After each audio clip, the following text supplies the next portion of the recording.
Des petits moyens, mais une cohorte de bénévoles enthousiastes et très bien organisée, c'est sans doute une des clés du succès du festival Lune Amitié. De la signalétique à la déco de village, tout est fait main et pas question de bâcler l'ouvrage. Au tout début, on était un petit peu moins de 100 bénévoles et c'était vraiment que le village. Donc le village, on a nos parents qui participent, on a nos grands-parents, on a nos frères et sœurs, les amis qui se greffent évidemment à tout ça. Et puis bon, au fur et à mesure, on a des bénévoles qui se greffent. Encore un petit peu, encore un petit peu, encore un petit peu, encore un petit peu, hop.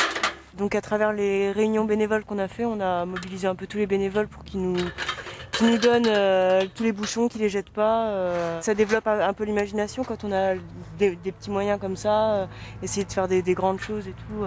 Nouveauté de cette 4e édition, le stade de foot accueille 2 scènes entièrement équipées par des pros de la technique, des amis avant tout. Les techniciens ici en fait viennent de la même classe, de la même école de technique sur Grenoble, et donc de Bas, ça nous fait une occasion de nous revoir chaque année.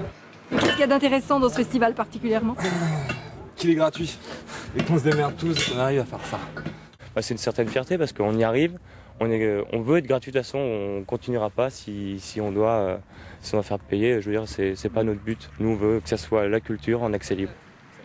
Un projet construit sur quelques subventions, beaucoup d'amitié et de débrouille, ça marche.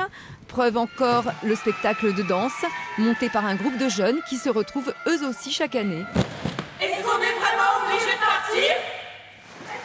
Ils se produiront aux côtés d'Yves Jamais, les Becs Bien Zen, Maltaverne et bien d'autres groupes encore.